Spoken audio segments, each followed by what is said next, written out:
प्रिय विद्यार्थियों, Charlie Chaplin यानी हम सब चैप्टर के लेखक विष्णु खरे हैं। चार्ली की स्टोरी बहुत ही आसान और छोटी स्टोरी है। चार्ली ने जीवन में जद्दोजहद बहुत की थी, मतलब बहुत ही संघर्ष किया था। चार्ली था कौन? एक हास्य कलाकार था, हंसी मजाक करने वाला था, पश्चिमी देशों का, और इसको विदूषक भी कह सकते हैं संस्कृत में, जोकर, विदूषक। इसकी नानी की तरफ से ये था खाना बदोशी। इसकी नानी खाना बदोशी, एक स्थान से दूसरे स्थान पे घूमने वाली। और एक पिता की बात करें तो यहूदी वंशी, मतलब इसका पिता है वो यहूदी था। तो दोनों के मिश्रण से, खाना बदोशी और यहूदी वंशी होने के नाते, इस बच्चे का जो चरित्र है वो घुमंतु बन गया। एक जगह न रहकर इसने पूरे वर्ल्ड में, पूरे विश्व में सभी देशों की यात्रा की, सभी देशों के लोगों को हंसाया, उनका मनोरंजन किया, और किसी भी सभ्यता को बाहरी नहीं लगता। सभी अपने देश का नागरिक मानते हैं, उसी हिसाब से रहता है। तो इस स्टोरी में बताएंगे, चार्ली है, इसने बहुत ही मेहनत की थी। इसकी माँ परित्यक्ता थी, छोड़ी हुई। इसके पिताजी ने इसकी माँ को छोड़ दिया था। दूसरे दर्जे की सतेज अभिनेत्री थी जिसकी कमाई कम थी। फिर चार्ली, भयानक गरीबी आई चार्ली को। फिर माँ है वो पागल हो गई। पूंजीपति वर्ग से और सामंत साहू ने भी इसको दुत्कारा, ठोकर लगाई। नानी की तरफ से खाना बदोशी और पिता की तरफ से यहूदी वंशी। ऐसे पालन पोषण में इनका चरित्र घुमंतु बन गया। लेकिन जो खासियत थी वो ये थी कि अमीर होने के बाद भी इसने अपने जीवन मूल्यों को नहीं छोड़ा। बात करें इसकी फिल्में, इनकी फिल्में बनाई हुई लोगों को 70-80, पाठ के अनुसार 70-80 वर्षों से लोगों को हंसा रही है। इसके समान विश्व में कोई भी विदूषक, जोकर नहीं हुआ आज तक। तो बहुत ही अच्छा पश्चिमी हास्य कलाकार था। इसने फिल्म बनाई, वो केवल और केवल लोकतांत्रिक बनाई, मर्यादा में रह के बनाई। इसने वर्ण व्यवस्था, जाति पाति को तोड़ा है फिल्मों के माध्यम से, वर्ग व्यवस्था, और इसने वर्ग, अमीर और गरीब, इस भेदभाव का भी खंडन किया, इसको तोड़ा है। और जो लोग गैर बराबरी नहीं मिटाना चाहते थे वो इसकी फिल्मों पे हमला करते थे, तोड़ देते थे। और भारतीयकरण की बात करें, चार्ली की जो बनाई हुई फिल्म है, भारत के जो हीरो हैं, अभिनेता अभिनेत्रियां हैं, वो नहीं अपनाते थे। क्यों नहीं अपनाते थे? क्योंकि चार्ली किसी दूसरे पे हंसी मजाक नहीं करते थे, किसी दूसरे को अपमानित नहीं करते थे, बल्कि जैसे झाड़ू खाना, जैसे जूते मारना, जैसे घड़ी सुधारना, अपने ऊपर करता ताकि लोग हंसे, लोगों का मनोरंजन करना। और अपने कलाकार होते हैं, हिंदुस्तान के जो हीरो और हीरोइन हैं, वो दूसरों पे हंसाते हैं। तो हमें दूसरों की आत्मा को कभी कष्ट, कभी चोट नहीं पहुंचानी चाहिए। लेकिन धीरे धीरे समय ऐसा आया कि चार्ली की जो व्यक्तिगत जो विशेषताएं थी, भारतीय कलाकारों ने उसको अपनाया और खूब धीरे धीरे यश और धन दोनों लूटे। तो अब हमारा प्रश्न है था इसमें, चार्ली का भारतीयकरण कौन है? सबसे पहले नकल किसने की? राज कपूर ने।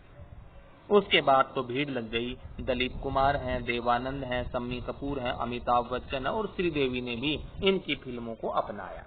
महात्मा गांधी ने और जवाहरलाल नेहरू ने अपना दोस्त माना, क्योंकि वो इन्हें हंसाता था। इस प्रकार से इस पाठ में जद्दोजहद, परिश्रम का वर्णन है चार्ली का। चार्ली ने हमेशा दूसरों पे हंसाया नहीं, अपने ऊपर मजाक करके तब लोगों को हंसाया है। चार्ली किसी की भावनाओं को ठेस नहीं पहुंचाते थे, एक अच्छी और एक बहुत ही शानदार व्यक्तित्व के धनी थे। चार्ली सबसे ज्यादा स्वयं पर कब हंसता है? तो उसमें दे रखा है कि जब वह स्वयं को गर्वोन्मत्त, अभिमान से पागल, आत्मविश्वास से लबरेज, सफलता, सभ्यता, संस्कृति, समृद्धि की प्रतिमूर्ति दिखाता है। वह स्वयं को वज्र से भी कठोर और फूलों से भी कोमल मानता है, तो स्वयं पे अधिक हंसी आती है। तो इस प्रकार से ये चैप्टर बहुत ही आसान, और इसके बाद हम संक्षेप में प्रश्न उत्तर समझा रहे हैं। हमारा पहला प्रश्न है, लेखक ने ऐसा क्यों कहा कि अभी चैपलिन पर करीब 50 वर्ष और लगेंगे और काफी कुछ कहा जाएगा।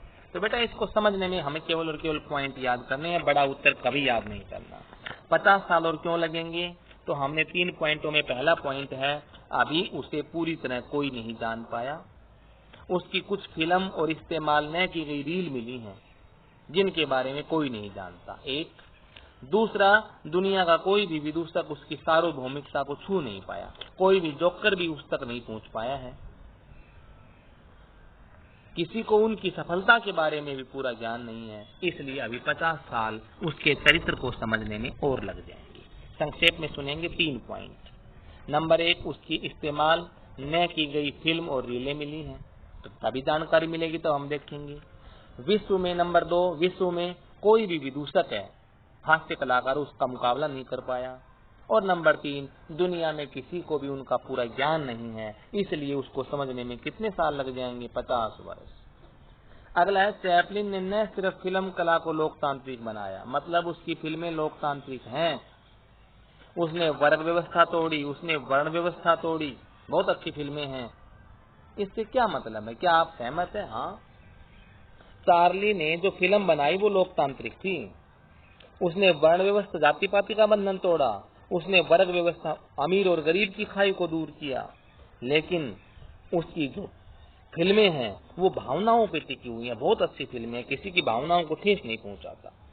उसकी फिल्मों को कौन देखता है? पागल खाने के मरीज से लेकर विकल मस्तिष्क के लोग और आइंस्टाइन जैसे वैज्ञानिक भी इसकी फिल्मों का रसास्वादन करते हैं।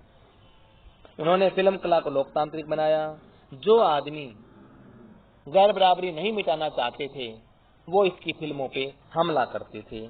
और उसने एक बात भी बताई कि वह भीड़ में दबा एक बच्चा है जो इशारे से बतला देता है, राजा भी उतना ही नंगा है जितना मैं, और भीड़ हंस देती है।